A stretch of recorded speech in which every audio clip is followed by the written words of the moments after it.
Imaginemos por un momento una botella de champán. Mmm, vale, me gusta la imagen. Pero, a ver, no una botella cualquiera que guardamos para Nochevieja.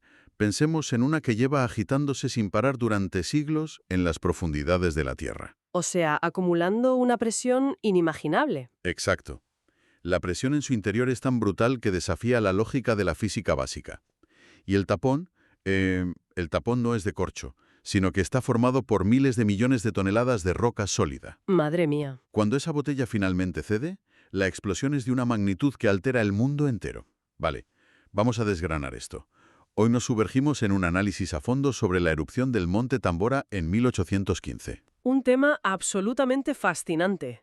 Tenemos sobre la mesa un material interesantísimo para nuestra audiencia. Es un artículo enciclopédico exhaustivo que funciona pues casi como una máquina del tiempo. Eso es, nos detalla la cronología minuto a minuto de este evento en el archipiélago indonesio, la devastación en la zona cero y, claro, sus insólitas repercusiones climáticas globales. Nuestra misión hoy es entender cómo un solo evento geológico en una isla remota logró alterar la historia, desencadenar pandemias, inspirar obras de arte inmortales y provocar el infame Año sin verano. Y fíjate que el Tambora es el ejemplo perfecto de cómo nuestro planeta es un sistema profundamente interconectado. Totalmente. Establece un precedente de cómo un cambio drástico en un rincón del hemisferio sur puede literalmente matar de hambre a familias enteras en el otro lado del mundo. Es una locura pensarlo. Pero a ver, para comprender el caos global que vino después, primero necesitamos dimensionar la magnitud y la violencia extrema de la explosión inicial. Claro, porque sorprendentemente esta erupción engañó a medio mundo antes de mostrar su verdadera cara. Según los datos que manejamos, el Tambora, que está situado en la isla de Sumbawa, llevaba siglos inactivo. Acumulando esa presión de la botella de champán de la que hablabas. Exacto. En el interior de su cámara magmática, a una profundidad entre 1,5 y 4,5 kilómetros, se estaba gestando un infierno debido al enfriamiento y la cristalización del magma. Hablamos de una presión de entre 4.000 y 5.000 bares. Y con temperaturas de hasta 850 grados centígrados. ¡Ostras! Una bomba de relojería en toda regla. Da sus primeros avisos serios en 1812, con nubes oscuras y temblores locales. Pero el verdadero desastre se desata el 5 de abril de 1815, con las primeras explosiones gigantescas. Y el sonido de esas detonaciones iniciales desafían nuestra comprensión moderna de la acústica, la verdad. Ah, sí. Sí, se escuchó en las Islas Molucas a 1.400 kilómetros de distancia, e incluso en la isla de Sumatra a más de 2.600 kilómetros. A ver, tengo que intentar procesar esto porque rompe el sentido común por completo. Si una explosión se escucha a más de 2.600 kilómetros de distancia, es que es alucinante. Ya, cuesta imaginarlo. Para que quienes nos escuchan se pongan en situación. Es como si algo explotara en el centro de Madrid y el estruendo despertara a la gente que duerme en Moscú. Una barbaridad. Me cuesta entender cómo es posible que el sonido viaje tan increíblemente lejos sin perder su fuerza, o sea, sin disiparse por el camino. Lo fascinante aquí es que no estamos hablando de un sonido normal viajando por el aire estático, como, no sé, cuando alguien da una palmada. Claro, tiene que haber algo más. Para entender esta mecánica hay que mirar el índice de explosividad volcánica, o BI por sus siglas en inglés. El Tambora alcanzó una magnitud de BI 7. ¿Y eso en perspectiva qué significa? Pues para que te hagas una idea, esto es 10 veces más potente que la tremenda erupción del Monte Pinatubo en 1991. Madre mía. Una erupción BI7 libera una cantidad de energía tan colosal, hablamos del equivalente a unos 33 gigatones de TNT. Es tanta energía que literalmente distorsiona la atmósfera misma. O sea que altera el medio por el que viaja el sonido. Eso es. Esa onda de choque es tan masiva que comprime el aire y utiliza las capas atmosféricas, concretamente la tropopausa, casi como un conducto. Como un canal de fibra óptica, digamos. Exactamente. Un conducto natural para transportar las ondas sonoras a distancias intercontinentales sin apenas pérdida de energía. Es fascinante. Y claro, la gente de la época no tenía ni idea de lo que era un índice BI, ni tenían satélites para comprobarlo, evidentemente. Claro, imagínate el panorama en 1815. Hay un relato en nuestras fuentes que es, pues, casi cómico dentro de la tragedia de la situación. Está en las memorias de Sir Stamford Raffles, que era el gobernador británico de Java en ese momento. Ah, sí, la historia de los cañonazos es buenísima. Pues cuenta que el ruido de la erupción se confundió casi universalmente con cañonazos de artillería lejana. Creían firmemente que había una batalla naval en curso. O que los piratas estaban atacando, claro. Llegaron a movilizar destacamentos de tropas, prepararon las defensas y hasta enviaron barcos a la costa creyendo que había puestos militares bajo asedio. Imaginemos la confusión logística. Estaban librando, digamos, una falsa guerra. Totalmente. Desplegando recursos militares, redactando informes urgentes y patrullando el mar buscando a un enemigo invisible, cuando en realidad el atacante era una montaña a cientos de kilómetros de distancia que se estaba despedazando a sí misma. El gobernador Raffles debió quedarse a cuadros cuando sus barcos volvieron sin haber encontrado a ninguna flota enemiga, Ya te digo. solo para darse cuenta unos días después del verdadero origen del ruido. Esa confusión se mantuvo hasta el clímax absoluto del evento, la noche del 10 de abril. Y ahí es cuando la montaña se rinde. Las crónicas describen cómo 3 enormes columnas de humo se elevaron, se fusionaron en el cielo y de pronto toda la montaña se convirtió en una masa fluyente de fuego líquido. Empezaron a llover piedras pómez del tamaño de un melón. ¡Qué barbaridad!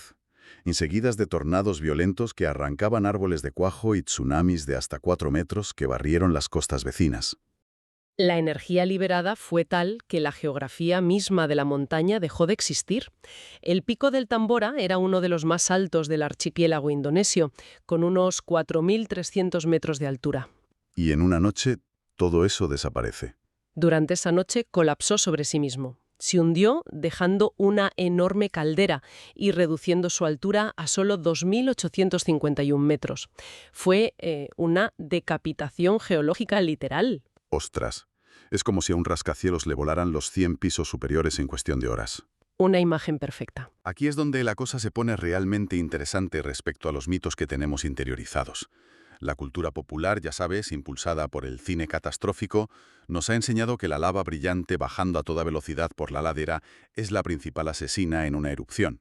Claro, ves un volcán y piensas en huir de un río de fuego. Exacto. Pero los datos del Tambora cuentan una historia mucho más siniestra y compleja. La lava no fue la causa de la mortalidad masiva. Para nada. El colapso generó flujos piroclásticos, que son avalanchas hiperveloces de gas supercaliente y roca que caen en cascada hacia el mar. Y eso lo arrasa todo a su paso. Aniquiló instantáneamente el pueblo de Tambora. Pero la verdadera devastación a nivel local se debió a un colapso total y sistémico del ecosistema, causado por la caída de ceniza y material volcánico. Toda la vegetación de la isla quedó sepultada o destrozada, según indican las fuentes. De hecho, fíjate, los árboles arrancados se mezclaron con la inmensa cantidad de piedra pómez que cayó al mar, formando unas balsas flotantes de hasta 5 kilómetros de ancho. 5 kilómetros de ancho, madre mía. Un tapiz de escombros tan espeso que meses después los barcos británicos se quedaban atascados en estas islas flotantes a más de 3.600 kilómetros al oeste del volcán. Es que las dimensiones se nos escapan. Tenemos el testimonio espeluznante del teniente Phillips que fue enviado a la isla de Sumbawa para evaluar los daños semanas después. Sus informes son para no creérselo. Son durísimos. Describió caminos sembrados de cadáveres, pueblos completamente desiertos y supervivientes deambulando como espectros. Lo que realmente masacró a la población de las islas circundantes no fue el fuego ni el impacto directo. Fue el envenenamiento del agua, ¿verdad? Exactamente. Empezó a propagarse una diarrea violenta y letal porque la gente y los animales estaban bebiendo de fuentes y ríos profundamente impregnados de cenizas tóxicas. Cenizas riquísimas en flúor y metales pesados. Claro, un veneno letal. Las fuentes documentan la muerte masiva de caballos y ganado por beber esa agua, lo que paralizó cualquier intento de transporte o agricultura residual. Es la definición perfecta de fragilidad ecosistémica. Totalmente. Hubo unas 11.000 muertes directas por la erupción y los tsunamis. Sin embargo, las muertes en Sumbawa, Lomo-Kibali por inanición y enfermedades relacionadas con el envenenamiento por ceniza y la falta de cosechas disparan la cifra. ¿De cuántas víctimas hablamos al final? Hablamos de 49.000 muertes adicionales como mínimo, y muchas fuentes fidedignas sitúan el balance total por encima de las 90.000 víctimas mortales. Uf, tela, qué tragedia. Sin vegetación, sin agua potable y bajo un manto de ceniza de hasta 1 metro de espesor, la supervivencia era imposible. Es desolador. El Tambora aniquiló su entorno inmediato. Pero claro, Las millones de toneladas de material eyectado no se quedaron allí en Indonesia. La columna de la erupción fue tan brutal que atravesó las nubes y alcanzó más de 43 kilómetros de altura. Rompió el límite de la troposfera y penetró profundamente en la estratosfera. Y desde ahí arriba envolvió todo el planeta, alterando la maquinaria climática de la Tierra por completo. A ver, las partículas finas de ceniza ascendieron, pero lo realmente crítico aquí fue el azufre. El azufre. Sí, los estudios modernos de núcleos de hielo extraídos de Groenlandia y la Antártida revelan que el Tambora inyectó entre 25 y 30 megatones de azufre en la estratosfera. 30 megatones. Ostras. Y los fuertes vientos longitudinales de esa capa atmosférica se encargaron de esparcir todo este material alrededor del globo en cuestión de semanas. Para visualizar el impacto es como si alguien le hubiera puesto a la Tierra unas gafas de sol inmensas, oscuras y reflectantes, y además rompiendo la montura para que fuera imposible quitárselas. Tal cual. La química de este proceso es fundamental, porque a menudo asociamos los volcanes con el calentamiento global debido al dióxido de carbono que emiten. Claro, todos hemos oído hablar del CO2 y el efecto invernadero. Es vital entender la diferencia mecánica. Los volcanes expulsan tanto CO2 como SO2, que es el dióxido de azufre. Vale. El CO2 calienta a largo plazo, porque actúa como un gas de efecto invernadero, atrapando el calor de la Tierra. Pero el Tambora expulsó una proporción gigantesca de SO2. ¿Y ese CO2 actúa de forma diferente, entiendo? Exacto. Ese azufre, al combinarse con el vapor de agua en la estratosfera, crea una reacción química que forma aerosoles de sulfato. Estos aerosoles actúan como miles de millones de pequeños espejos microscópicos. Ah, claro, espejos que reflejan la luz. Eso es, reflejan la radiación solar entrante, de vuelta al espacio antes de que pueda calentar la superficie terrestre. Por lo tanto, una inyección masiva de SO2 causa un enfriamiento rápido, severo y devastador. Ese velo de aerosoles provocó que en 1816 las temperaturas globales cayeran de media entre 0,4 y 0,7 grados centígrados. Medio grado puede sonar a poco si pensamos, no sé, en la temperatura de nuestro salón. Sí, te pones un jersey y ya está. Pero a nivel climático global es pisar el freno de emergencia a fondo. Totalmente. Provocó el famoso año sin verano. Y hay un factor agravante que hace que este evento sea aún más extremo. Cuéntame. Todo esto ocurrió durante lo que los climatólogos llaman el mínimo de Dalton. El mínimo de Galton. Sí. A ver, el Sol tiene ciclos de actividad magnética. Y durante las primeras décadas del siglo XIX, la actividad solar era inusualmente baja. O sea que el Sol ya estaba calentando menos de por sí. Exactamente. Había muy pocas manchas solares, lo que significa que la cantidad total de radiación o energía que el Sol enviaba a la Tierra ya era menor de lo normal. ¡Qué mala suerte! La tormenta perfecta. Tal cual. La combinación de una Tierra que recibía menos energía solar por el mínimo de Dalton, sumado a un velo volcánico masivo que reflejaba la poca luz que llegaba, resultó en un caos meteorológico sin precedentes en el hemisferio norte. Los registros de Norteamérica son dignos de una película de terror invernal. En pleno junio de 1816, cuando la gente esperaba recolectar las primeras cosechas de verano, se registraron heladas severas y nevadas de medio metro de espesor. Y esto en zonas como Nueva York, Maine, Vermont y hasta en Quebec. Imagínate. Hubo reportes persistentes de una niebla seca de color rojizo que cubría todo el noreste de Estados Unidos. Una niebla extraña que no humedecía, que no se disipaba ni con los vientos más fuertes ni con la lluvia. Y que oscurecía tanto el sol que la gente podía mirar directamente al astro y ver las manchas solares a simple vista. Cuesta imaginar estar ahí, sin la meteorología moderna, sin satélites de información, viendo nevar en junio bajo un cielo rojo perpetuo. Muchos pensaron que era literalmente el fin del mundo bíblico. Es que no es para menos.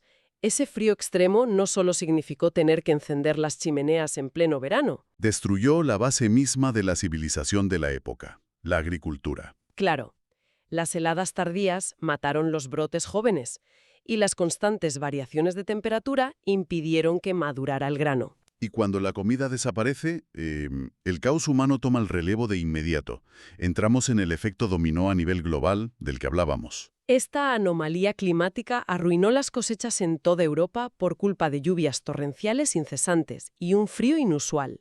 provocando la peor hambruna del siglo XIX en el continente. Los registros históricos que detallan nuestros documentos muestran una inflación brutal, casi hiperinflación, en los precios de los alimentos básicos. Las consecuencias sociales fueron inmediatas, como es lógico. Los mercados de grano europeos y las panaderías fueron escenarios de disturbios, saqueos e incendios provocados por multitudes desesperadas. Es que el hambre aprieta.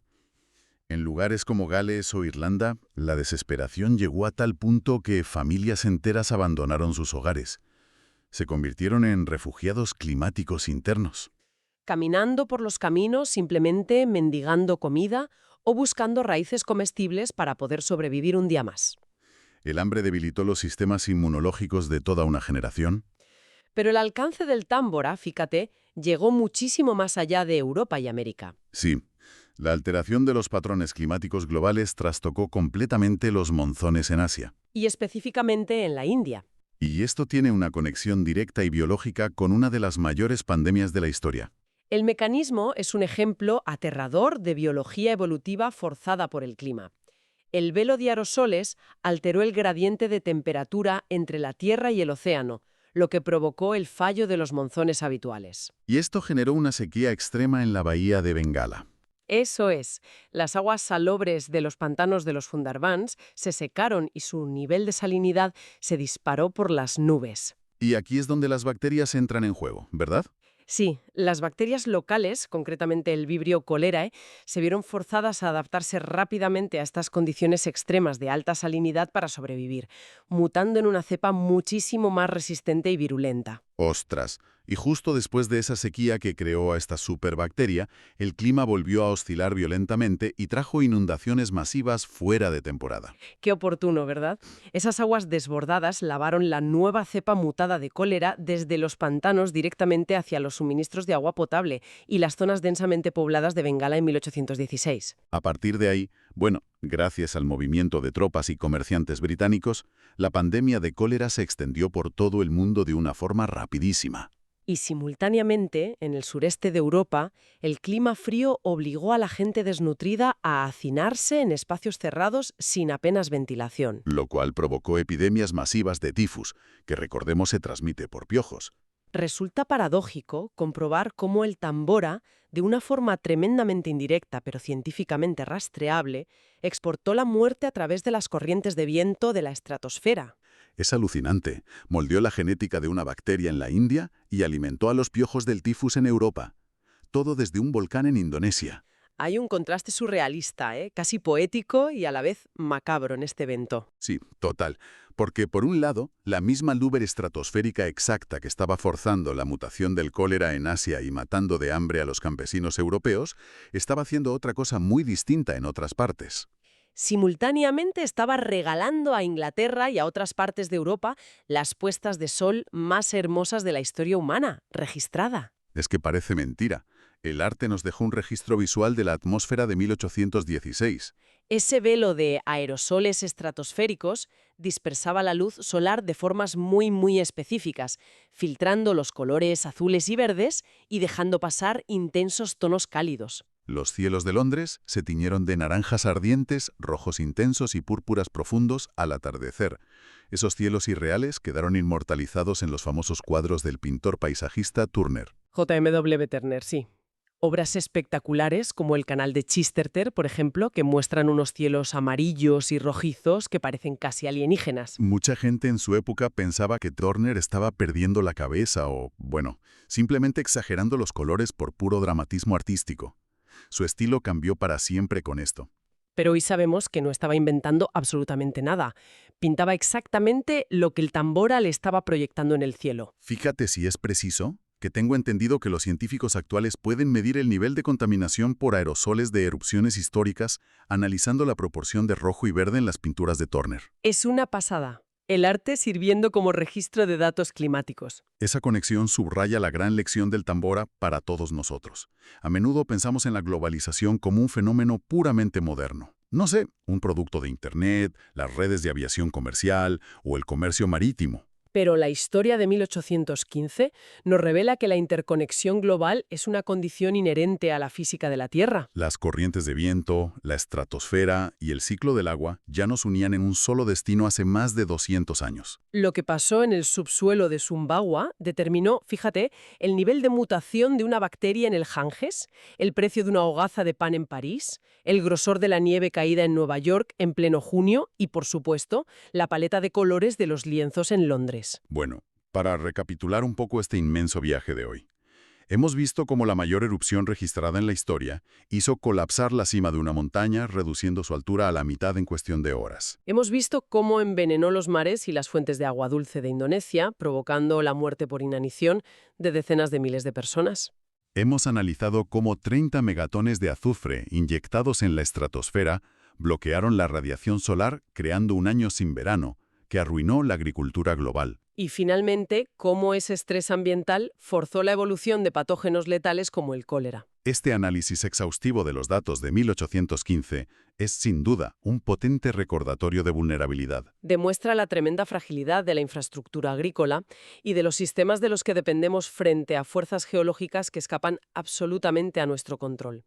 Y a nuestra previsión también. A pesar de nuestros ordenadores cuánticos y satélites, el delicado equilibrio que permite a nuestra civilización alimentarse pende de un hilo extremadamente fino. Totalmente de acuerdo. Hoy, gracias a los registros históricos meticulosos y a la ciencia de los núcleos de hielo, sabemos cómo y por qué el Tambora reescribió la historia del siglo XIX. Pero todo esto deja flotando una reflexión inquietante para nuestra audiencia, algo para darle vueltas después de apagar este audio. A ver, cuéntame. Sabemos positivamente que actualmente existen otros volcanes activos repartidos por el mundo capaces de generar erupciones de magnitud B y 7 o incluso superior. ¿Están ahí fuera? ¿Como esa inmensa botella de champán subterránea de la que hablábamos al principio, acumulando presión de forma lenta y completamente silenciosa? Exacto. Si una erupción masiva de esta magnitud ocurriera mañana mismo, expulsando decenas de megatones de azufre a la estratosfera, ¿qué pasaría? Teniendo en cuenta nuestras hiperconectadas cadenas de suministro, el sistema logístico global, que funciona siempre al límite, y nuestra dependencia absoluta del comercio internacional de alimentos para sostener a 8.000 millones de personas.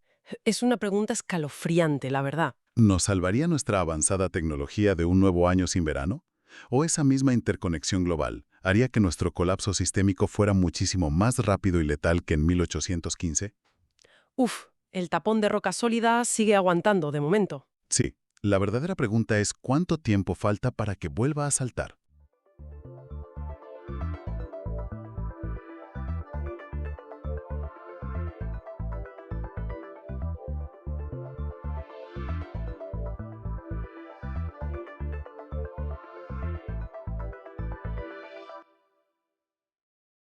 Bueno, normalmente cuando pensamos en la historia solemos imaginar documentos antiguos, cuadros polvorientos en un museo, ese tipo de cosas, ¿verdad? Sí, claro. Lo típico, una casa magistral súper teórica y aburrida. Exacto. Pero, a ver, hoy quiero que imaginemos algo mucho más visceral, algo físico. Nos vamos al año 2005. El canal de televisión británico ITV decide hacer un experimento de estos que quitan el hipo para un documental. Ah, sí, madre mía. El documental de la réplica. Fue brutal. Es que es de locos. Construyen una réplica exacta a tamaño real y con los mismos materiales de la cámara de los loles del siglo XVII. Y justo debajo, en el sótano, colocan una tonelada métrica de pólvora. Que es exactamente la misma cantidad que aquel grupo de conspiradores intentó usar hace más de 400 años. O sea, no escatimaron en detalles históricos. Para nada. Y el resultado de esa detonación fue, bueno, no sé ni cómo describirlo. Aterrador, se queda corto. Totalmente. Porque los muros de hormigón de esa réplica que tenían más de 2 metros de grosor, no es que se resquebrajaran o cayeran en pedazos, es que quedaron reducidos a polvo. Literalmente polvo y escombros en milisegundos. ¡Ostras! Sí, sí. De hecho, los cálculos balísticos que hicieron demostraron que, de haber ocurrido en la realidad en 1605, la onda expansiva habría matado de forma instantánea a cualquier persona en un radio de 100 metros. Es que si lo piensas, hasta las vidrieras de la mismísima abadía de Westminster habrían estallado en 1000 pedazos, solo por la presión del aire. Es una imagen brutal, súper gráfica. Y bueno, este es exactamente el punto de partida de nuestra inmersión de hoy. Un punto de partida explosivo, nunca mejor dicho. Ya te digo, hoy vamos a analizar a fondo los documentos y las fuentes históricas sobre la famosa conspiración de la pólvora, el famosísimo Gunpowder Plot. Porque, a ver, quien nos escuche seguramente conocerá las máscaras de V de Vendetta o habrá oído el nombre de Guy Fawkes. Claro, es un icono pop hoy en día. Exacto, pero el objetivo hoy es rascar esa superficie cultural. Queremos desenredar la red política, la radicalización ideológica y, siendo muy sinceras, los errores logísticos casi cómicos que definieron este intento de regicidio masivo. Y es fascinante porque si miramos los documentos originales, esto no es la típica historia de buenos y malos de una película de Hollywood. Es el retrato de un choque brutal entre dos facciones religiosas en la Inglaterra de la época. Un choque sangriento, además. Y aquí quiero hacer una pausa importante, porque para sacar el máximo partido a este análisis, vamos a ver los hechos sin filtros. Fundamental eso. Sí, dejando a un lado cualquier postura política o religiosa moderna. O sea, no tomamos partido, nos centramos única y exclusivamente en qué creía esta gente, por qué actuaron así y qué dicen exactamente los registros históricos. Solo los engranajes de la historia. Me parece la mejor forma de abordarlo. Porque para entender cómo un grupo de aristócratas llega a la conclusión de que, oye, la mejor idea para solucionar sus problemas es volar por los aires a todo su gobierno... Que ya hay que estar desesperado para pensar eso. Claro, pues primero hay que entender el auténtico polvorín social que era la Inglaterra de principios del siglo XVII. O sea, venimos de décadas de tensiones extremas. Desde la ruptura de Enrique VIII con Roma, ¿no? Exacto. Tienes eso y luego las durísimas leyes de Isabel I. Para que nos hagamos una idea, en esa época un sacerdote católico se jugaba literalmente el cuello, solo por dar misa en secreto. Era alta traición. Madre mía. Y en este ambiente tan asfixiante, tan polarizado, llegamos al año 1603. Y hay un cambio de corona. Llega un nuevo rey, Jacobo I. Y este rey, Jacobo I, al principio generó un alivio inmenso en la comunidad católica. Porque claro, él prometió cierta tolerancia. Aseguró que no perseguiría a quienes fueran, digamos, silenciosos y dieran una obediencia externa a la ley. Un soplo de aire fresco después de tantas décadas escondiéndose. Totalmente. Pero, el espejismo duró poquísimo. Durante su primer año en el trono, los servicios de inteligencia descubren un par de conspiraciones menores. En las fuentes históricas se las conoce como el Biplot y el Mainplot. Ah, sí. Grupos aislados de católicos y puritanos desencantados que básicamente planeaban secuestrar o derrocar al rey, ¿verdad? Eso es. Y claro, esto vuelve a Jacobo I completamente paranoico. Se da cuenta de que su vida corre peligro real. Vale, vamos a desgranar esto. Porque es una dinámica que resulta sorprendentemente familiar si lo pensamos como una campaña política moderna. A ver, cuéntame. Fíjate, un líder llega al poder haciendo promesas de moderación, ¿no? Intentando calmar los ánimos para asegurar una transición pacífica de poder. Pero una vez en el cargo, sufre un par de sustos y se da cuenta de que la presión de su base dura es insostenible. En este caso, un parlamento abrumadoramente protestante que exigía mano dura. Exacto. Y al final el líder cede a esa presión, rompe todas sus promesas de campaña y aplica la mano dura que le piden. Es política pura y dura. Si conectamos esto con el panorama general, es exactamente lo que pasó. Jacobo I da un giro de 180 grados. En 1604 ordena la expulsión de todos los sacerdotes católicos y, lo que es peor para la gente de a pie, reactiva unas multas económicas asfixiantes por no asistir a la Iglesia de Inglaterra. ¿De cuánto dinero estamos hablando? Pues según los registros, hablamos de recaudar casi 5.000 libras al año de la época. ¡Ostras! Una auténtica fortuna. Era básicamente una extorsión económica a escala estatal. Y claro, no hay nada más peligroso para la estabilidad de un país que la esperanza rota. Esa decepción sistemática, esa asfixia, crea una vía rápida hacia la radicalización. Y aquí es donde me fascina ver cómo viajan las ideas peligrosas. Porque, a ver, pasar de estamos oprimidos a vamos a meter una tonelada de pólvora en el Parlamento requiere un salto intelectual importante. Un salto enorme, sí. Y según las fuentes que estamos analizando, ese salto tiene un puente ideológico muy curioso que viene de España, ¿verdad? Totalmente. Las fuentes apuntan a cómo circulaba la literatura subversiva de forma clandestina, en particular la obra de un jesuita español llamado Juan de Mariana. Fíjate.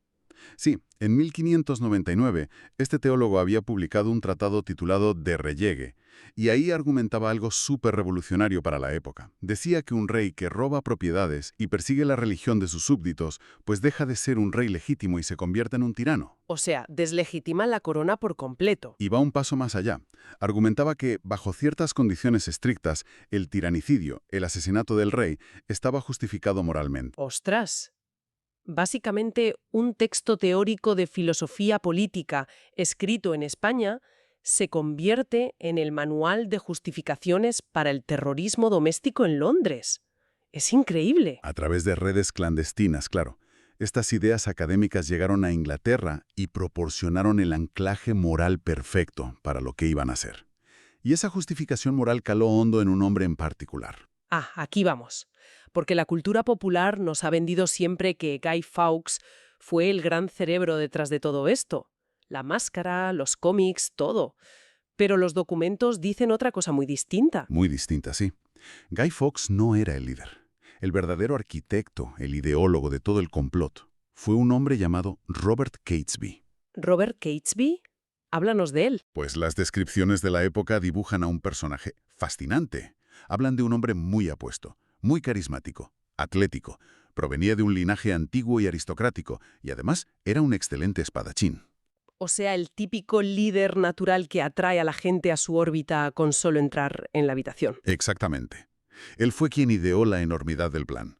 Porque no querían solo asesinar al rey, en la apertura del Parlamento el 5 de noviembre de 1605, querían acabar con toda la élite política del país de un solo plumazo. Volar el gobierno entero. Y simultáneamente organizar un levantamiento armado en las Tierras Medias para secuestrar a la hija de 9 años del rey, la princesa Isabel. Madre mía, una niña de 9 años. Sí, la idea era ponerla en el trono como una reina títere, controlada por ellos, claro, para restaurar el catolicismo. Menudo panorama.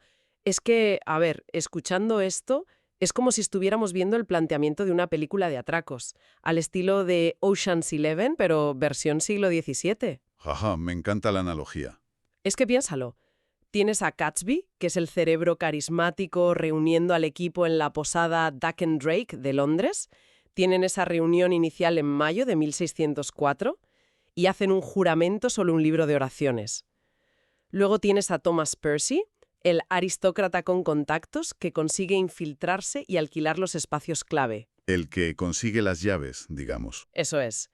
Y luego tienes a Guy Fawkes, que es literalmente el técnico de demoliciones importado de Flandes. Lo traen exclusivamente para hacer el trabajo sucio, porque resulta que los aristócratas ingleses no tenían ni idea de cómo manejar explosivos. Fawkes era un soldado extremadamente devoto que llevaba 10 años luchando en el continente europeo. Él tenía la experiencia táctica, sabía cómo hacer una trinchera, cómo usar pólvora. Pero lo que resulta asombroso, leyendo los testimonios, no es solo la audacia militar del plan, sino cómo gestionaron el peso moral de lo que iban a hacer. Claro, porque en ese parlamento, el día 5 de noviembre, no solo iba a estar el rey protestante, también iba a haber lores católicos que simpatizaban con su causa. ¿Iban a volar a los suyos también? Serían daños colaterales masivos. Ostras, ¿y cómo justificaban matar a sus propios aliados? Pues con un utilitarismo verdaderamente aterrador. Cuando algunos conspiradores expresaron dudas sobre asesinar a inocentes, Catesby cortó el debate de raíz.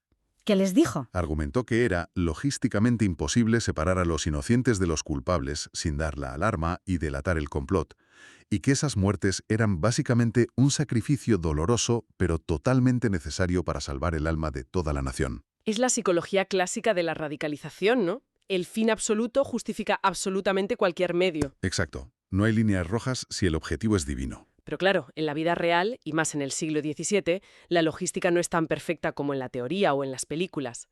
Logran alquilar una carbonera, un sótano abovedado, que estaba justo debajo de la Cámara de los Lores. Un golpe de suerte increíble para ellos, por cierto. Ya te digo. Y empiezan a meter barriles de pólvora en ese sótano, uno tras otro, poco a poco, hasta llegar a acumular 36 barriles, ocultos bajo montañas de leña y carbón. El problema es que cuanta más gente metes en un secreto y más tiempo pasa, el castillo de naipes empieza a temblar. Y el factor tiempo fue sin duda su gran enemigo, porque la apertura del Parlamento estaba prevista originalmente para febrero, pero hubo brotes de peste en Londres. ¡Ay, la peste, claro! Sí, así que el gobierno retrasó la apertura a octubre y luego otra vez al 5 de noviembre. Y esos meses extra de espera fueron devastadores para el plan de Gatsby. ¿Por qué? Se les empezó a caer el chiringuito, por dos razones fundamentales. Primero, la física pura y dura. La pólvora original que habían almacenado se estropeó. Ese sótano subterráneo cerca del río tenía una humedad tremenda. Así que tuvieron que sacar los barriles podridos en secreto y meter nuevas remesas sin que nadie los viera. Un riesgo logístico enorme. Enorme. Y segundo, el dinero. Mantener toda esa infraestructura secreta, pagar alquileres, caballos, casas de seguridad, los dejó en la ruina económica. Catesby tuvo que tomar una decisión fatal: saltarse su propio círculo de confianza íntimo y reclutar aristócratas adinerados en el último momento para conseguir fondos. Y ahí es donde entra Francis Tresham, ¿verdad? El hombre del dinero de última hora. Ese mismo. Y fíjate qué casualidad que poco después de que Tresham entra en el grupo, a finales de octubre, ocurre el desliz que tumba toda la operación. El 26 de octubre, un sirviente le entrega una misteriosa carta anónima a Lord Monteagle. Lord Monteagle, que era un noble católico muy allegado a Francis Tresham, por cierto. Sospechoso, como mínimo.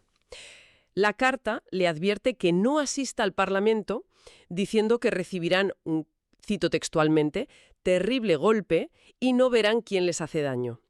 Monteagle, asustado, coge la carta y se va directo al secretario de Estado, Robert Cecil, el conde de Salisbury. El jefe de espías de la corona. Exacto. Y aquí es donde la cosa se pone realmente interesante. Porque Salisbury recibe esta carta el 26 de octubre. Es una amenaza gravísima, inminente, pero ¿por qué demonios espera más de una semana para decírselo al rey y registrar el edificio? O sea, se espera hasta principios de noviembre. Lo fascinante aquí es que ese es uno de los debates históricos más jugosos sobre este tema. Salisbury era un auténtico maestro de los hilos políticos. La teoría más sólida, y la que está respaldada por cómo actuó después, es que él probablemente ya sabía algo del complot. A través de su red de espías, supongo. Claro, pero Salisbury no quería simplemente arrestar a un par de tipos en un sótano y ya está. Quería un golpe de efecto teatral, algo que aterrorizara a la nación entera, y sobre todo, que le permitiera manipular al monarca a su antojo. ¡Madre mía! O sea, dejó que los conspiradores siguieran metiendo leña en el sótano, literal y metafóricamente, mientras él preparaba el escenario. Exacto. Jugó con los tiempos magistralmente.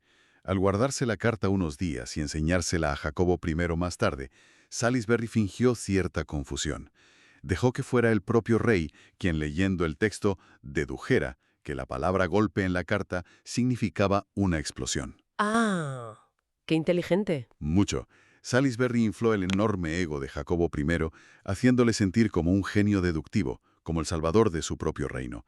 Al hacerle creer al rey que él mismo había resuelto el enigma in extremis, Salisbury se aseguró de que la ira real fuera absolutamente implacable.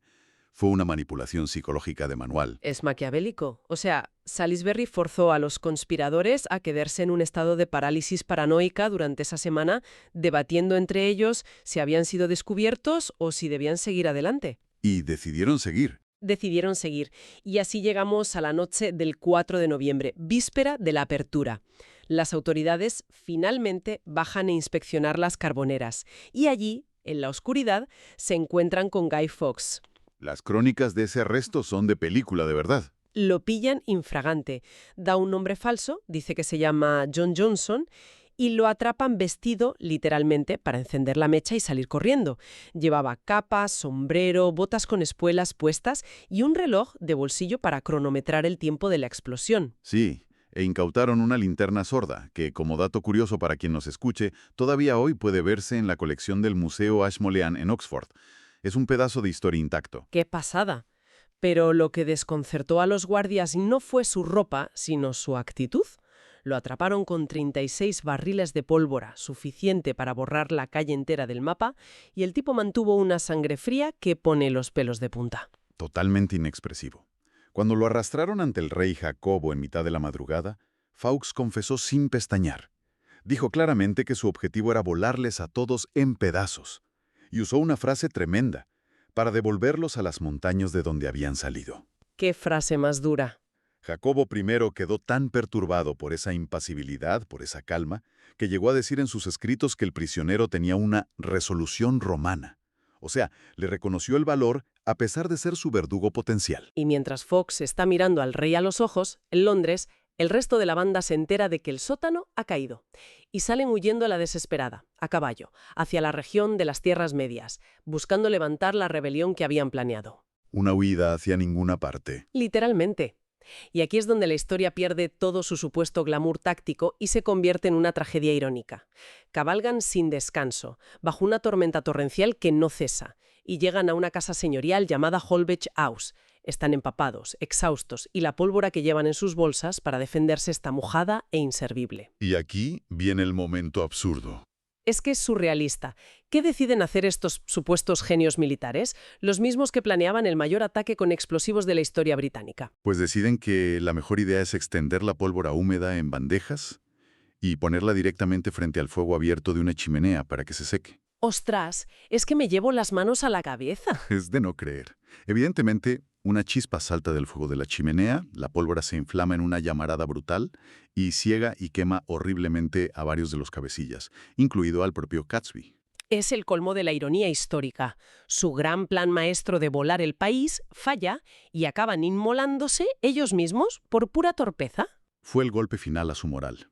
En ese momento, el grupo colapsa por completo. Durante su vida, habían intentado pedir refugio y apoyo armado en las casas de las familias católicas de la zona, esperando que se unieran a la rebelión. ¿Y qué pasó? Pues que todos les cerraron las puertas a cal y canto. Estaban aterrorizados de que los asociaran con semejante traición al Estado. Se quedaron totalmente solos. Están heridos, quemados y sin apoyos. A la mañana siguiente, el 8 de noviembre, el sheriff local y unos 200 hombres armados rodean la casa de Holbeach. Ya no había escapatoria. Hay un tiroteo corto, muy caótico.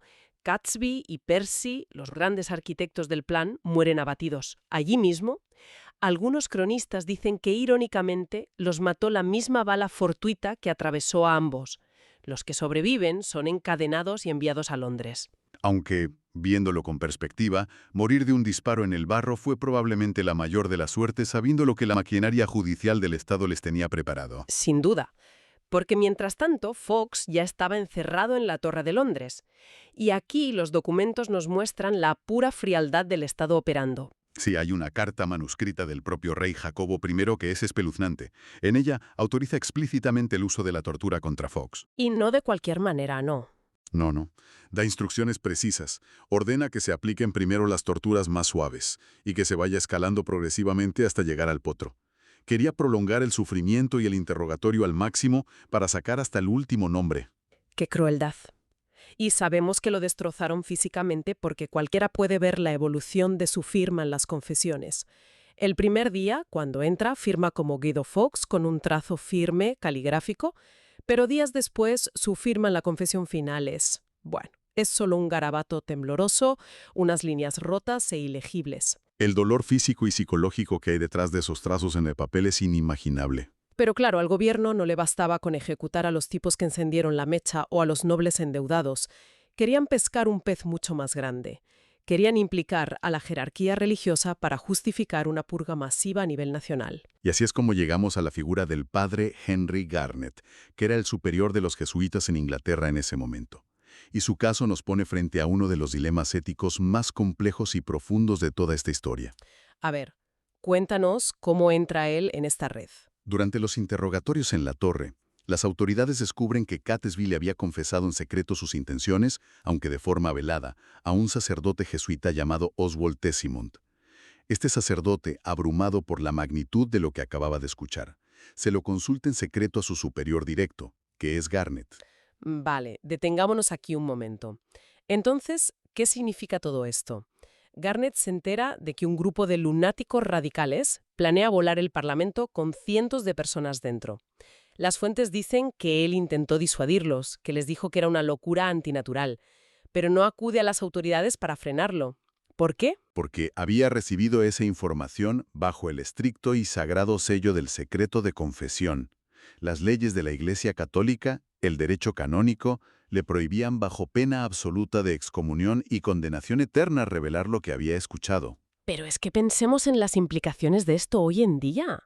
O sea, este no es un problema aislado del siglo XVII, es el choque eterno entre el privilegio profesional y la seguridad nacional. Totalmente vigente. Imaginemos por un segundo que hoy un psiquiatra, amparado por el secreto médico, o un abogado, amparado por el privilegio cliente-abogado, escucha a su paciente o cliente confesar que ha puesto una bomba en un estadio lleno de gente. Un dilema terrible. ¿Dónde trazamos la línea? ¿Rompes tu juramento profesional, destruyendo para siempre la confianza en tu institución, o mantienes el silencio y permites que mueran cientos de inocentes? Esto plantea una pregunta importante, y es una tensión irresoluble. En la época moderna, muchas legislaciones obligan a romper la confidencialidad si hay un riesgo inminente y letal para terceros. Pero claro, en 1605, para el padre Garnet, romper ese sello era literalmente condenarse al infierno. No era una metáfora para él. Claro. Pero al fiscal general del Estado Sir Edward Coke, ese debate teológico o ético le daba exactamente igual. Coke aprovechó la captura de Garnet para diseñar un juicio espectáculo a gran escala. Un circo mediático, vaya. Literal. Acuñó el término oficial de la traición jesuita. Porque el juicio no buscaba simplemente hacer justicia o castigar a Garnet, buscaba demonizar a toda una fe. Coke utilizó el silencio de Garnet para convencer a la opinión pública y al Parlamento de que cualquier católico era, por definición de su religión, un terrorista en potencia, leal a una potencia extranjera. Fue una campaña de relaciones públicas brillante, pero despiadada. O sea, justificaron la represión estatal basándose en esto. Y claro, el castigo físico público tenía que igualar esa retórica del terror. Las ejecuciones fueron puro teatro del terror patrocinado por el Estado. A los condenados, incluido Fox, se les aplicó la pena máxima por alta traición. Fueron arrastrados por caballos por las calles embarradas de Londres hasta el cadalso. Luego los ahorcaban brevemente, lo justo para casi ahogarlos, pero sin matarlos. Y luego, estando aún conscientes, los castraban, evisceraban y descuartizaban vivos. Una brutalidad diseñada para mandar un mensaje clarísimo a cualquiera que pensara en rebelarse. Aunque hay un último detalle sobre Guy Fawkes en ese momento final que resulta muy impactante. Ya en el cadalso, con el cuerpo destrozado por semanas de tortura en el potro, apenas podía sostenerse en pie. Pero en un último acto de control sobre su propio destino, cuando le pusieron la soga al cuello, saltó de la escalera con todas sus fuerzas. Se rompió el cuello al instante al caer. Exacto. Murió en el acto y al menos logró evitar que le hicieran la parte más sádica y dolorosa de la ejecución estando vivo. Un final abrupto y macabro para estos hombres. Pero sus muertes fueron solo el inicio de unas consecuencias políticas y culturales que durarían siglos en Inglaterra. Claro, porque el gobierno de Jacobo I no se detuvo ahí, pisó el acelerador a fondo, ¿no? Fondo. Rápidamente, el Parlamento aprobó unas leyes durísimas conocidas como la Popish Recusants Act. Y entre otras cosas, exigían a los ciudadanos prestar un nuevo juramento de lealtad al rey. Pero el truco era que este juramento negaba explícitamente la autoridad espiritual del Papa. Te forzaban legalmente a elegir entre tu país y tu Dios. ¡Ostras! Y para asegurarse de que nadie, absolutamente nadie en el reino, olvidara lo que había pasado, inventaron una festividad. Esto me parece interesantísimo, porque claro, cualquiera que visite Inglaterra a principios de noviembre verá fuegos artificiales, gente celebrando la noche de las hogueras o Bonfire Night, quemando muñecos. Parece una tradición súper folclórica y natural, ¿verdad? Sí, parece algo espontáneo del pueblo. Pero lo que los documentos revelan es que esto no surgió orgánicamente porque la gente estuviera feliz de que el rey sobreviviera. Fue una imposición legal estricta. Así es. En 1606, el Parlamento aprobó un acta que obligaba, bajo pena de multa, a celebrar misas especiales de acción de gracias cada 5 de noviembre. Básicamente fue una herramienta de propaganda, un lavado de cerebro anual, patrocinado por el Estado para mantener vivo el odio anticatólico generación tras generación. Totalmente institucionalizado, sí. Y fíjate si caló hondo que la propia lengua inglesa absorbió el evento. ¿Ah, sí? ¿Cómo? Esos monigotes de paja que la gente hacía para quemar en las hogueras que representaban a Fawkes empezaron a llamarse simplemente Guys, por Guy Fawkes. Ah, claro. Y con el paso de los siglos, la palabra fue perdiendo su carga política original. Pasó a significar simplemente un hombre vestido de forma rara y finalmente, hoy en día, Guy en inglés significa simplemente tío, chico o persona. Es increíble cómo una conspiración fallida moldea el idioma que hablan hoy millones de personas. Es alucinante, de verdad. Y la influencia no solo llegó al lenguaje coloquial y de la calle, sino también a la alta cultura. Totalmente. Hablamos del mismísimo William Shakespeare. Ostras, claro. Shakespeare vivía y trabajaba en Londres en ese momento, ¿verdad? Exacto. De hecho, estaba escribiendo una de sus obras más famosas, Macbeth, justo en esos meses posteriores al complot, a lo largo de 1606. Y la obra está llena de referencias veladas a este ambiente de paranoia.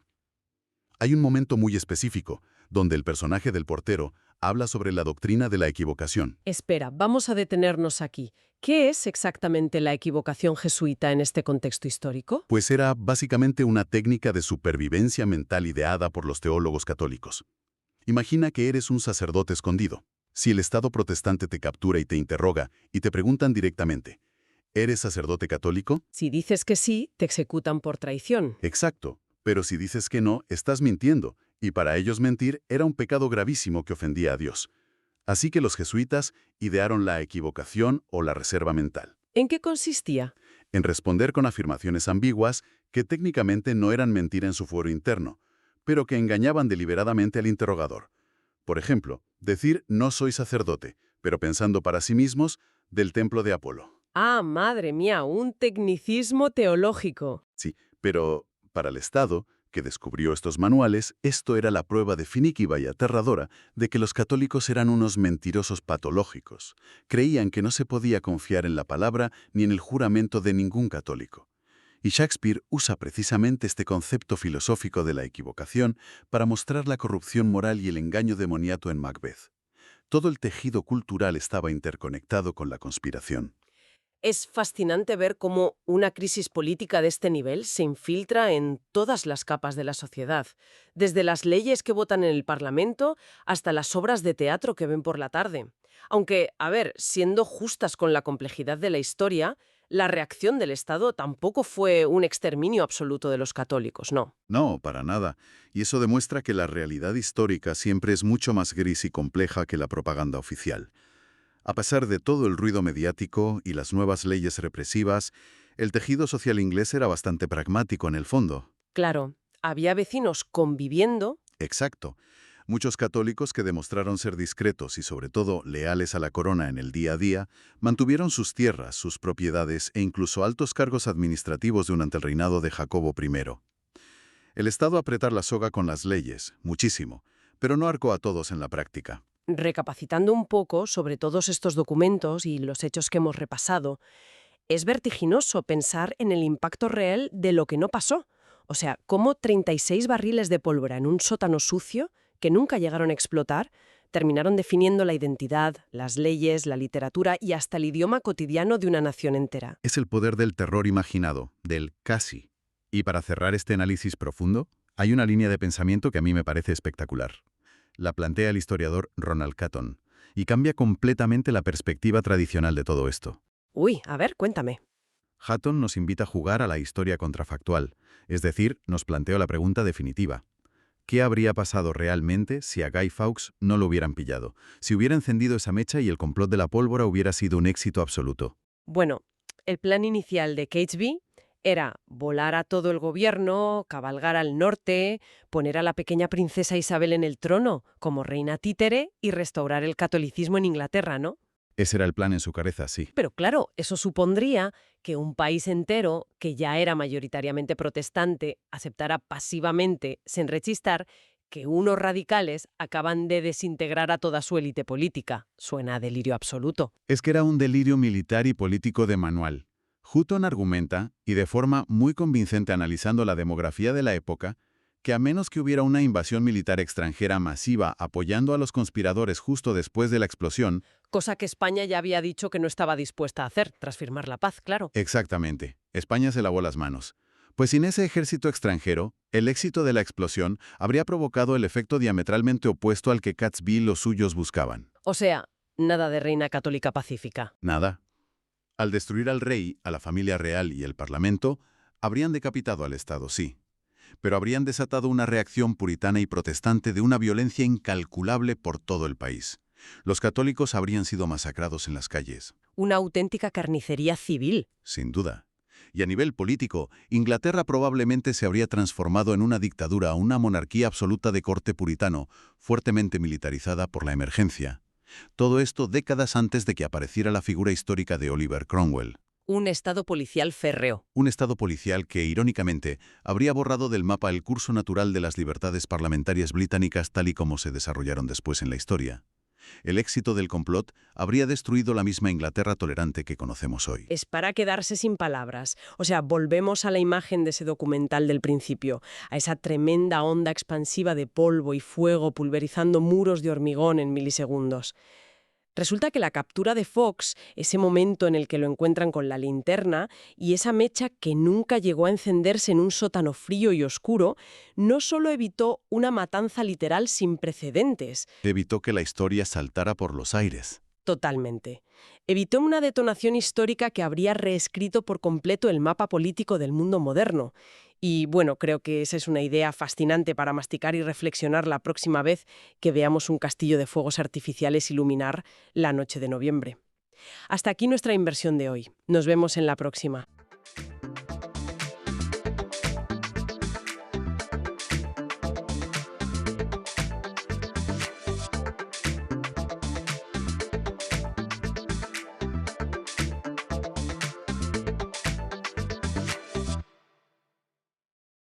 Bueno, normalmente, cuando pensamos en el origen de la vida, la mente se nos va a mares cálidos primitivos o, no sé, a chimeneas hidrotermales. Sí. O a episodios de vulcanismo extremo en la Tierra joven. Exacto. Pero hoy vamos a mirar hacia otro lado. Concretamente hacia 1955 Bennu. Un nombre que ya impone un poco, la verdad. Totalmente. Y a ver, es una montaña de escombros flotante que encierra una paradoja brutal. Porque resulta que podría ser la mayor amenaza para el futuro de la Tierra y simultáneamente esconder la llave maestra de cómo empezó la biología en nuestro planeta. Así que, vale, vamos a desgranar esto. La misión en este análisis a fondo es sumergirnos en los informes más recientes sobre este asteroide. Tenemos datos orbitales y, lo más increíble, el análisis químico de las muestras que por fin llegaron a la Tierra. Es una dualidad fascinante. O sea, estamos hablando de un objeto astronómico que, dependiendo de cómo lo mires, es el caos absoluto o la cuna de la bioquímica. Como una especie de caja de sorpresas cósmica, ¿no? Un paquete que lleva viajando miles de millones de años y que dentro tiene o las instrucciones de la vida o una bomba de relojería. Es una analogía perfecta. Para dar un poco de contexto a quien nos escucha, Bennu fue descubierto en septiembre de 1999. Ajá. Lo detectó el proyecto Linear, que es un programa del MIT diseñado específicamente para barrer el cielo buscando asteroides cercanos. Sí, los famosos NEOs. Exacto. Y Bennu pertenece al grupo Apolo. Esto significa básicamente que su órbita se cruza sistemáticamente con la de nuestro planeta. Y claro, entre el 500.000 de asteroides catalogados, este captó la atención de inmediato. Porque no es la típica roca que se queda tranquila en el cinturón de asteroides, ¿verdad? Para nada. Es un vecino muy recurrente. Sus características orbitales lo colocan en el top de la lista de objetos potencialmente peligrosos. Y ahí radica la urgencia, claro, porque pasamos del concepto abstracto de roca espacial a tener un vecino masivo y, bueno, bastante peligroso rondando nuestra casa. Sí. Fíjate en los parámetros. Bennu completa una vuelta al Sol cada 1,19 años. Esos son unos 436 días. Y esta periodicidad hace que se acerque a la Tierra en el mes de septiembre cada cierto tiempo. Septiembre, el mes clave. Pero hay una fecha en el calendario, concretamente el 25 de septiembre de 2135, que hace saltar todas las alarmas de defensa planetaria. Ese día, la mecánica celeste dicta que Bennu pasará a unos 203.000 kilómetros de la superficie terrestre. A ver, hay que poner esa cifra en perspectiva para la audiencia. 203.000 kilómetros es apenas la mitad de la distancia entre la Tierra y la Luna. Sí, a escala astronómica le estamos rozando la pintura. Es un roce absoluto. Pero claro, el choque no sería en ese año, ¿no? No. Los cálculos descartan categóricamente una colisión directa en 2135. El peligro crítico está en la interacción gravitatoria de ese día. O sea, el tirón que le daría a la Tierra. Exactamente. La inmensa masa de nuestro planeta tirará del asteroide, curvando su trayectoria futura. Y aquí viene el problema. Existe la probabilidad de que, al ser desviado, Venus atraviese lo que en astrodinámica llamamos un ojo de cerradura gravitacional. Un concepto que impone muchísimo respeto, porque claro, no es un objeto físico, es una región minúscula del espacio vacío. Algunos de estos ojos de cerradura tienen apenas 5 metros de ancho. 5 metros, sí. 5 metros en el inmenso vacío interplanetario. Es una pasada. Si el asteroide enhebra esa aguja perfecta, entiendo que la alteración es irreversible. Totalmente irreversible. Lo situaría en un curso de colisión inevitable en su siguiente gran aproximación. Es literalmente como un billar cósmico. Ujú. La Tierra actúa como la bola blanca y su gravedad es el taco. Si pasa por esa ventana hiperespecífica de 5 metros en 2135, el impacto directo sería el 24 de septiembre de 2182. Madre mía, el 24 de septiembre de 2182. Las probabilidades para esa fecha tienen un pico de 1 entre 2700. Que a ver, a alguien le puede parecer poco si tira unos dados, pero hablando de asteroides, es una anomalía gravísima. Es altísimo para los estándares de defensa planetaria, sin duda. Y para dimensionar el escenario, la energía cinética de un posible impacto sería de 1200 megatones. O sea, para que nos hagamos a la idea, la bomba del Tsar, que fue el arma nuclear más potente jamás detonada, liberó 54 megatones. Las cifras son aterradoras. Estamos visualizando un impacto más de 20 veces superior a la explosión más destructiva de la historia. Y las consecuencias serían devastadoras. Tendríamos efectos térmicos, sísmicos, atmosféricos a nivel regional y, dependiendo del lugar del impacto, repercusiones climáticas a nivel global. Claro.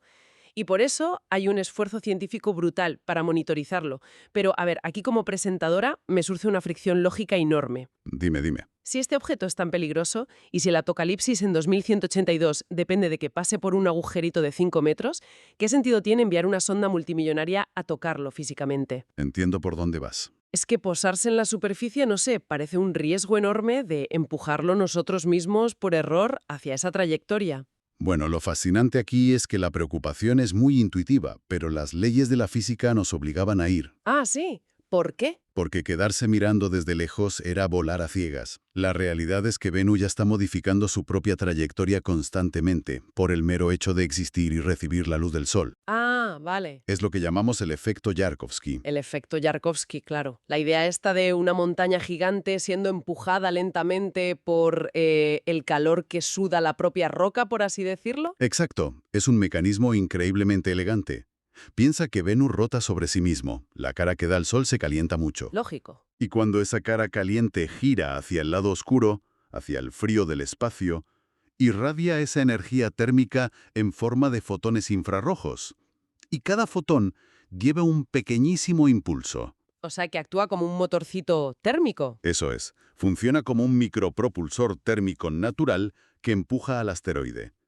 En el caso de Venus, esta fuerza desvía su órbita unos 284 metros cada año. 284 metros anuales de desvío solo por soltar calor. Es que la magnitud acumulada a lo largo de décadas es gigantesca. Y el problema técnico es que no puedes medir el efecto Yarkovsky con precisión solo con telescopios. Claro. ¿Te faltan datos? Exacto. Depende de variables muy íntimas de la roca, su topografía exacta, su densidad, cómo absorbe el calor la superficie. Sin ir allí, el margen de error para predecir dónde estará en 100 años es mucho mayor que esos 5 metros del ojo de cerradura. Vale, o sea que ir allí era un imperativo absoluto para colapsar esa incertidumbre matemática.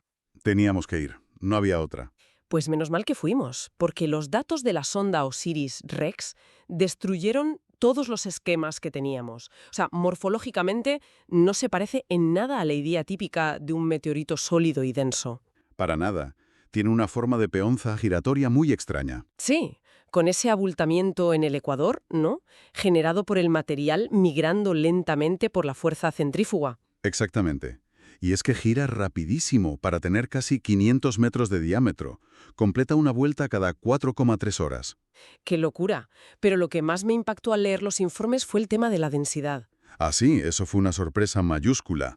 Resulta que su densidad total apenas supera a la del agua líquida y tiene una macroporosidad del 40% en toda su estructura. Que básicamente significa que casi la mitad del asteroide es espacio vacío, por dentro. Es que es alucinante. Confirma que no es un cuerpo sólido, sino una inmensa pila de escombros aglutinada.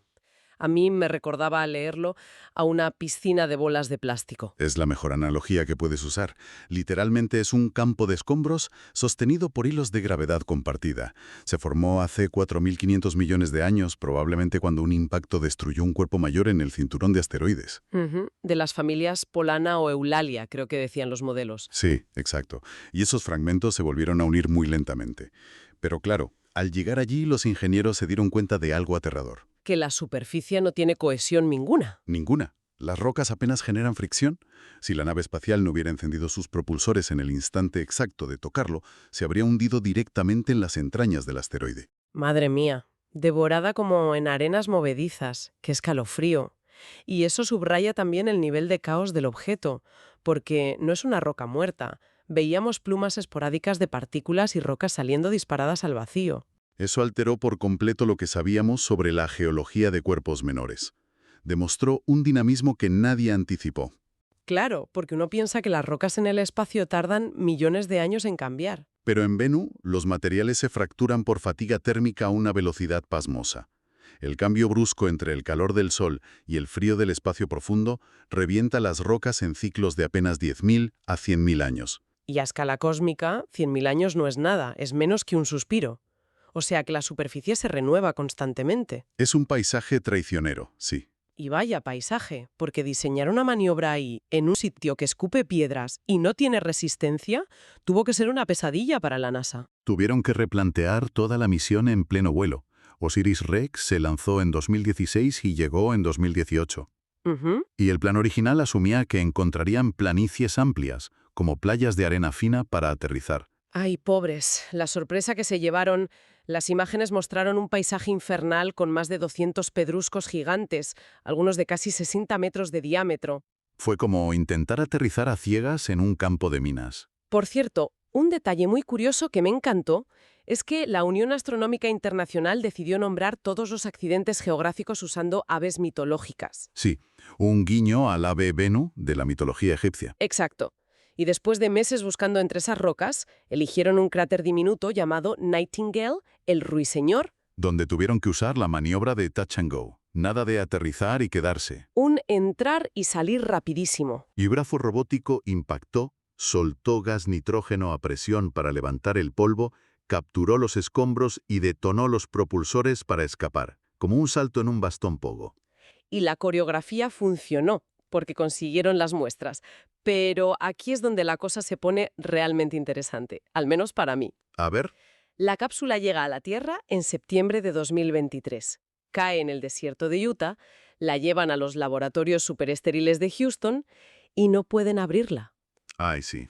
El problema de la ferretería. Es que tiene tela. 7 años de misión, tecnología astrodinámica puntera y 2 de los 35 tornillos de la tapa se atascan. Es lo que conocemos como soldadura en frío. Pasa mucho cuando el metal está expuesto a largos periodos de vacío espacial. Las roscas colapsan a nivel microscópico. Tardaron 3 meses enteros en acceder al material principal. 3 meses. Y no podían usar herramientas normales, claro. Claro, nada de sierras radiales ni lubricantes porque contaminas la muestra más valiosa de la historia.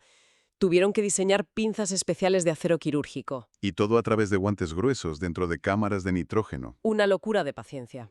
Pero bueno, en enero de 2024 por fin lo abren. Y la sorpresa volumétrica es genial porque la NASA esperaba conseguir unos 60 gramos. Ese era el umbral de éxito, sí. Y consiguieron 121,6 gramos, más del doble. Y menos mal, porque al poner ese polvo negro en los espectrómetros, los resultados fueron asombrosos. Hablemos de eso, porque el material es de una rareza extrema. Se parece a los meteoritos de condrita tipo CI, ¿verdad? Exacto. Son rarísimos. Su valor es incalculable porque la proporción de sus elementos coincide milimétricamente con la atmósfera de nuestro Sol. O sea, cápsulas del tiempo perfectas. Eso es, conservan la química de la nebulosa solar original, de antes incluso de que se formaran Júpiter o Saturno. Y lo más bestia fue la cantidad de carbono. Detectaron entre un 4,5 y un 4,7% del peso total. Una barbaridad. Y no venía solo.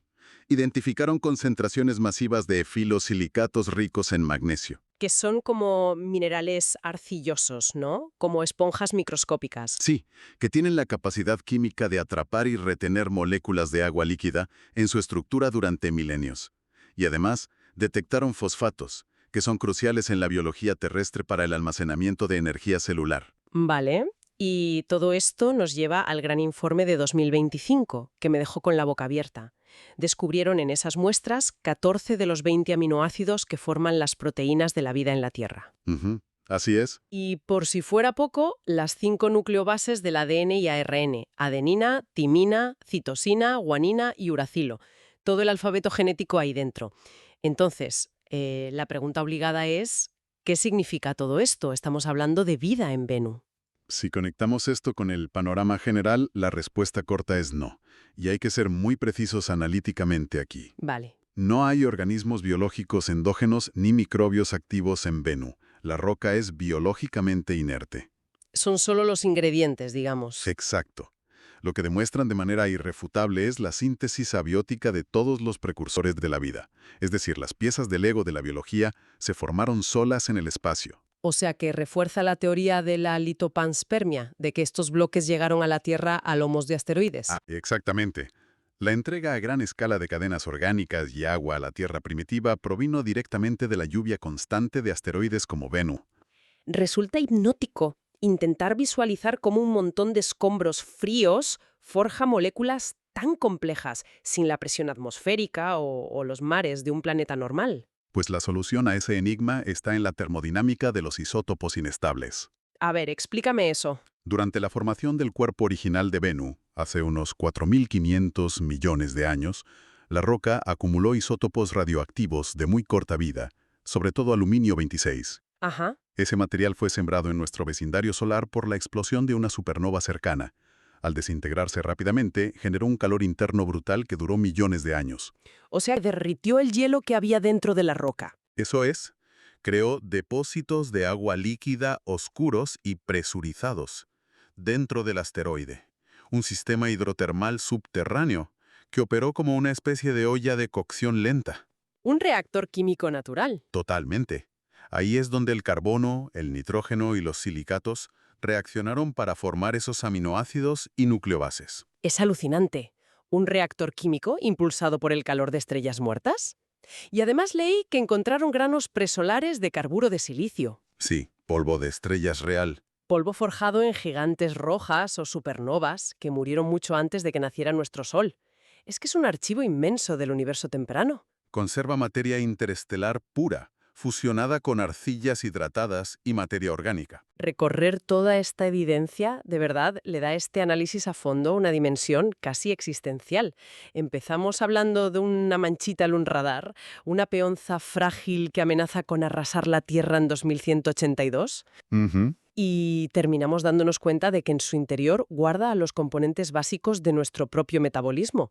Descifrar a Bennu nos enseña a defendernos de él, pero a la vez nos explica de dónde venimos. Es el pilar analítico perfecto. Y hay un detalle que creo que a quien nos escucha le va a volar la cabeza. Como conclusión, Cuenta. los astrodinámicos no solo simularon el riesgo para 2182, proyectaron la órbita de Bennu para los próximos 300 millones de años. Madre mía. ¿Y qué pasa con él? Pues que su trayectoria se vuelve insalvablemente inestable. Aunque esquive a la Tierra en todos los acercamientos milenarios, la resonancia gravitacional lo condena. Choca contra otro planeta.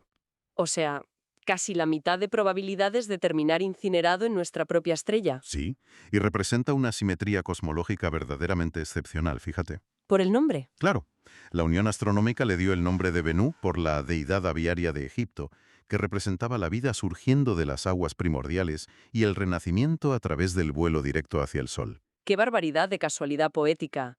Un cuerpo que incubó el alfabeto de la vida y que se llama como el pájaro solar, terminará arrojándose al fuego del Sol que lo vio nacer. Es el portador del carbono regresando al núcleo incandescente, ¿sí? Pues con esa imagen de mecánica celeste operando casi como un mito antiguo, creo que nos despedimos. Es un pensamiento sobrecogedor para recalibrar nuestra escala del tiempo y contemplar las fuerzas abrumadoras del espacio profundo.